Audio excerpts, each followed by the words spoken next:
हाय लोगोफोर गुड इभिनिं नोंथांमोननो आं गोदान खबर लाना फैदों एबा गोदान खौरां नोंथांमोना नायदो से नाम्बाराव दङ बुहुमाव गासै कर'ना भाइरास एबा कोविड-19 जों सा 67,05,320 जाबायनो दे बुहुमाव गासै आरो थैबायनो बुहुमाव गासै बेसेबां थैखोनो 3,93,264 माने 4 लाख जानोसै दे गासै बुहुमाव थैनाया।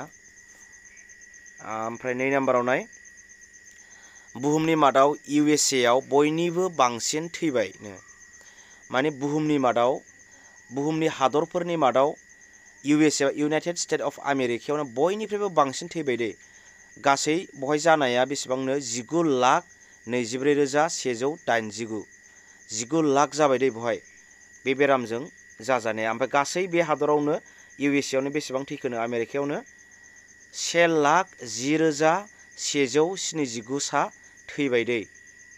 3 नाम्बाराव नाय दानिया जोंनि भारत हादरनि दे बियो जोंनि भारत हादराव गासै सा 2,27,029 जोंनि भारत हादराव कर'ना भाइरासजों साग्लोबसारनानै दङ जाहैदों दे। ओमफ्राय थैनाया जाहैबाय जोंनि भारत हादराव 6,363 जन थैबाय। दानिया 4 नाम्बाराव नाय दानिया जोङो बुहुमनिखौ रायलायबाय भारतनिखौ रायलायबाय दाना जोंनि आसाम हादरसानिखौ रायलायनोसै। आसाम हादरसायाव गासै जाबायनो 2,115 आरो दायो बांबावबाय जानो हागौ दे आं बेखौ दहायनो बानायदों 2थासोआवनो बानायदों दायो बांबावबाय जानो हागौ।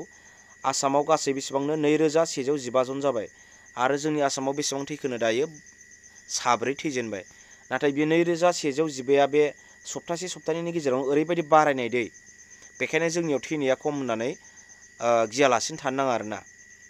दानिया 5 नाम्बाराव नाय प्रमद बर'आ 5 जुन आबहावा सानखौ फालिनायजों लोगोसे मानास हालामाव रायजो राजाजों दंफां गायदोंनो माने प्रमद बर' बिथाङा मानासनि बै मानास सेरफाङा माने मानास हाग्राया बेनि हाग्रा ओनसोलाव मा होनो दिनै 5 जुन नालाय मुलुगनां आबहावा सान बेखौ लोब्बा लानानै बिफां लाइफां गायदों।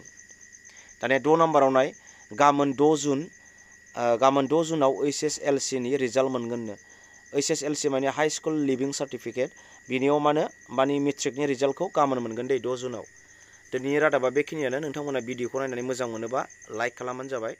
दिनैनि भिडिअआ बेखिनियानो बाय बाय।